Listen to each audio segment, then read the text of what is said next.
Hello everyone. In this video we are going to see NORAC, RAG and agentic RAG जो बिल्कुल नया latest आया market में। तो NORAC आपको सिंपल आइडिया लगी गया होगा कि कोई ना कोई एआई का मॉडल है लाइक चैट जीपीटी, यानी कि अपन इसको नॉर्मली बोलते हैं large language model. Chat GPT हो सकता है, जेमिनाई हो सकता है, आपका वोट एवर अलग अलग लार्ज लैंग्वेज मॉडल है जो किसी ना किसी बहुत बड़ी डेटा सेट के ऊपर ट्रेन हो रखे हैं। तो आप कोई भी इससे कोई भी क्वेश्चन पूछते हो ये उसका आंसर दे देगा। लाइक मेरे को आईटीआर बननी है तो मैं क्या भरूँ, क्या प्रोसीजर है, तो ये वो डिटेल आपको लाके दे देगा। ठीक है, या कोई भी आप जनरल क्वेश्चन पूछोगे वो आंसर ये आपको लाके दे देगा। लेकिन फॉर एग्जाम्पल आप बोलोगे कि tell me about something myself, तो आपके बारे में इसको पता ही नहीं है। क्यों? क्योंकि आपका डेटा इसके पास नहीं है। यानी क्या नहीं है, इनकी लैंग्वेज में बोलते हैं उसको अपन बोलते हैं कॉन्टेक्स्ट। इसके पास वो कॉन्टेक्स्ट ही नहीं है। तो NORAC तो सिंपल हो गया कि आप सिंपल क्वेश्चन करते हो वो आंसर मिल गया। सपोज करो 2025 तक ये ट्रेन हो रखा है, 2026 में मैं कोई क्वेश्चन पूछता हूं तो 2026 वाला क्वेश्चन यानी आज के टाइम वाला क्वेश्चन ये रिप्लाई नहीं कर पाएगा। तो NORAC में वो एक ड्रॉबैक अपन को देखने को मिलता है कि ये आपके क्वेश्चन को अंडरस्टैंड कर लेगा, ठीक है, और रिप्लाई करेगा। इसका काम है जनरेट करना, किसी चीज को क्या करना, जनरेट करना। सो वी कैन से ये किसी चीज को अंडरस्टैंड करता है और एट द एंड जनरेट करता है। ठीक है, क्या करता है ये, इसको जनरेट करने का काम है। तो ये हो सकता है कि उस चीज का आंसर नहीं पता है फिर भी हेलुसिनेट करेगा उस चीज को और आंसर लाके दे ही देगा कैसे ना कैसे, गलत सही लेकिन ये आंसर ला देगा। तो इसका काम क्या करना है, जनरेट करना है। तो NORAC में वो सिंपल हो गया। अब रैग के अंदर क्या हुआ, जैसे कि मैंने कहा कि tell me about something myself, तो ये नहीं बता पाया। तो रैग में हम क्या करते हैं, वो कॉन्टेक्स्ट विथ क्वेश्चन, ठीक है, वो कॉन्टेक्स्ट विथ क्वेश्चन अपन इसको परफॉर्म करवाते हैं।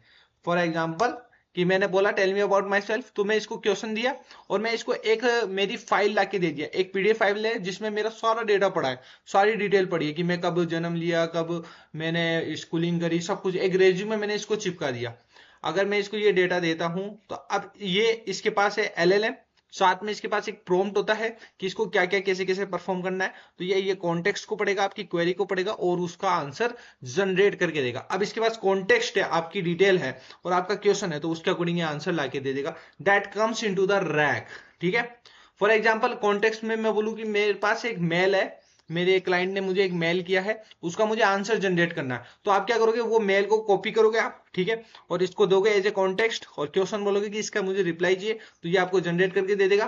फिर उस आंसर को आप दोबारा अपने मेल में लेके आओगे और फिर सेंड करोगे खुद से। ये सब काम आपने किया। ठीक है, रैग ने तो केवल आपको क्या आंसर जनरेट करके दे दिया, जो आपने इसको मेल भेजा उसका रिप्लाई इसने उसको लिख के दे दिया।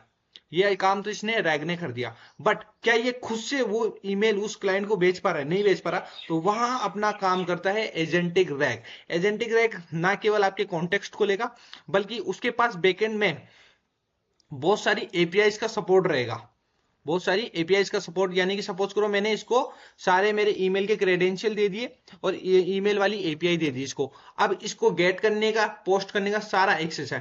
तो जैसे कि मैं इसमें एक क्वेरी लिखूं कि जो भी मेरा लेटेस्ट जो भी मेल आए उसका रिप्लाई तुझे करना है उसके अकॉर्डिंग मेल को पढ़ के। तो पहले तो ये गेट करेगा, ठीक है, उस मेल को एज ए कॉन्टेक्स्ट बनाएगा, उसका रिप्लाई जनरेट करेगा रैक की तरह, एंड फाइनली एपीआई को ये एक्सेस कर सकता है। इसको मैं सारा डिटेल दे चुका हूं, तो ये उसके अकॉर्डिंग उसको रिप्लाई भी कर देगा और ईमेल सेंड भी कर देगा क्लाइंट को। मुझे कुछ करने की जरूरत नहीं है। ओनली मैं ह्यूमन लेवल का लेयर डाल सकता हूं कंफर्मेशन के लिए कि यस या नो करना है या नहीं करना है रिप्लाई। ऑटोमेटिक ये उसको सेंड कर देगा, ऑटोमेटिक उससे रिप्लाई कर लेगा। तो वो आता है आपका एजेंटिक रैग के अंदर। इनके आर्किटेक्चर लेवल पे देखें तो ओनली नो रैग यानी सिंपल रैग में आप एक क्वेश्चन करते हो, प्रॉम्प्ट दे दो कि किस तरह से आपको इस क्वेश्चन को हैंडल करना है और उसका आउटपुट लेते हो। ठीक है, rag is basically retrieval augmented generation. Retrieval मतलब किसी डेटा को लेना। अब जैसे कि मैंने कहा रैग में क्या होता है, आपको कॉन्टेक्स्ट देना पड़ेगा, यानी कि बहुत सारा डेटा सोर्स आपको देना पड़ेगा। तो क्या होता है कि अपन वेक्टर स्टोर को यूज करते हैं रैग के लिए, क्योंकि सबसे जनरलाइज्ड वे है किसी सिमिलरिटी को ढूंढना। यानी कि आपके पास बहुत सारी फाइलें पड़ी है, मेरे डिटेल, मेरे घर वालों की सबकी डिटेलें रख दी मैंने और उसे एज एम्बेडिंग मैट्रिक्स, नंबर्स की मैट्रिक्स बना के स्टोर कर दी वेक्टर स्टोर के अंदर। मैं आने वाली वीडियोस में आपको एक्सप्लेन करूंगा वेक्टर स्टोर होता क्या है और आप आई बिलीव आपको आइडिया होगा ही। तो वेक्टर स्टोर में मेरे डेटा एज एम्बेडिंग बना के मैंने स्टोर कर दी, यहां पर क्वेरी आई उसकी एम्बेडिंग बना के स्टोर कर दी। अब मेरा क्वेश्चन है कि tell me about Sahil Khan. तो साहिल खान ये डेटा सोर्स में ढूंढेगा और उसकी जितनी भी डिटेल है, जितने भी उसके एम्बेडिंग सिमिलरिटी मैच कर रहे हैं, वो सब ये क्या करेगा, लाके आपको दे देगा। तो फाइनली अपन को रिट्रीव्ड इंफॉर्मेशन मिल जाएगी, यानी कि साहिल खान का क्वेरी किया तो साहिल खान की सारी इंफॉर्मेशन आपको मिल जाएगी।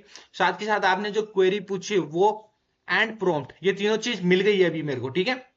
इसने ओनली सिमिलरिटी परफॉर्म करी और उससे रिलेटेड डेटा मुझे लाके दे दिया, ठीक है।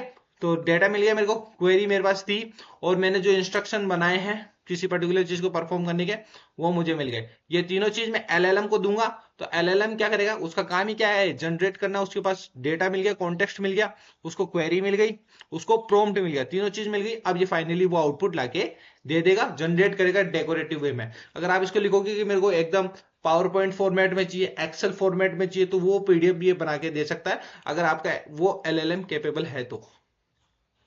दैट इज योर रिट्रीवल, जो आपने क्या करा, यहां से रिट्रीव करा, ऑगमेंट किया क्वेरी के साथ में, ठीक है, कॉन्टेक्स्ट बना के, कॉन्टेक्स्ट को क्वेरी किया आपने, ठीक है, एंड देन फाइनली जनरेट किया एलएलएम के थ्रू। तो तीन प्रोसेस है, रिट्रीवल, ऑगमेंटेड, जनरेशन। एजेंटिक इसमें क्या होता है कि यहां आपने ये जो सारी प्रोसेस देखी, इसमें क्या होगा कि मैं एक क्वेरी दूंगा कि मेरे को एक लेटेस्ट क्लाइंट के मेल को आंसर करना है, तो आप खुद करके दो, मैं कुछ भी नहीं करूंगा, यस या नो मैं आंसर दूंगा।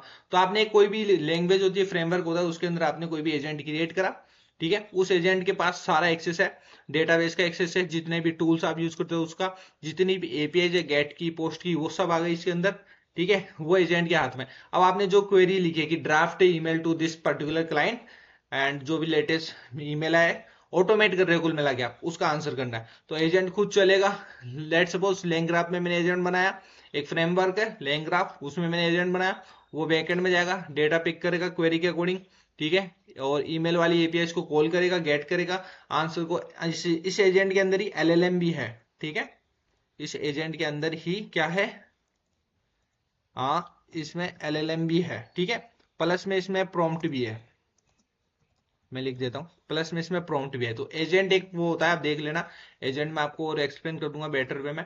तो एक एजेंट आपने क्रिएट करा जिसमें एलएलएम है, प्रॉम्प्ट है, एक्शन परफॉर्म करने के सारे राइट्स है, तो ये आपका वो टोटल चीज परफॉर्म कर देता है।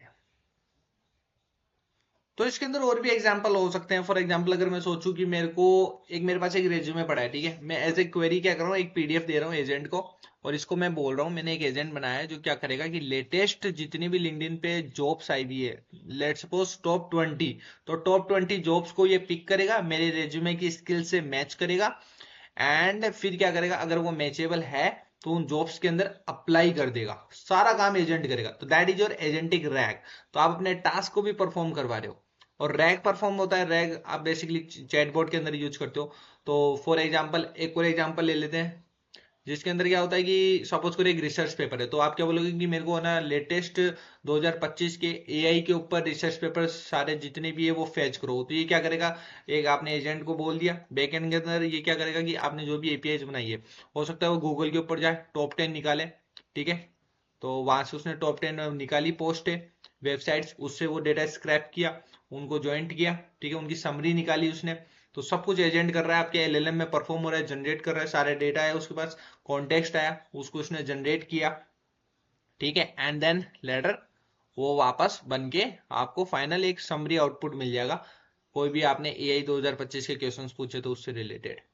तो ये सारा काम आपका एजेंट करके दे रहा है। तो that is your agentic rack which is new thing. Okay, यहाँ रैक के अंदर आपको क्या करना पड़ रहा था, आपको वो डेटा सोर्स रखना पड़ रहा था, ठीक है, यहाँ आपके ओपन सोर्स है, यानी कि आप कहीं से भी एपीआई होनी चाहिए, बस आपके पास उस डेटा सोर्स की, उससे उसको अटैच करवाना है, गेट पोस्ट वाली चीजें चलेगी, दैट्स ऑल। यानी कि काइंड ऑफ टूल्स है, उन टूल्स का कनेक्शन एजेंट से, और एजेंट आपके एज ए एजेंटिक रैक बन के आ गया, समझ रहे हो। So this is simple about the no RAG RAG and agentic RAG. Thank you so much watching this video, मिलता है नेक्स्ट वीडियो के साथ में। जय हिंद, जय भारत।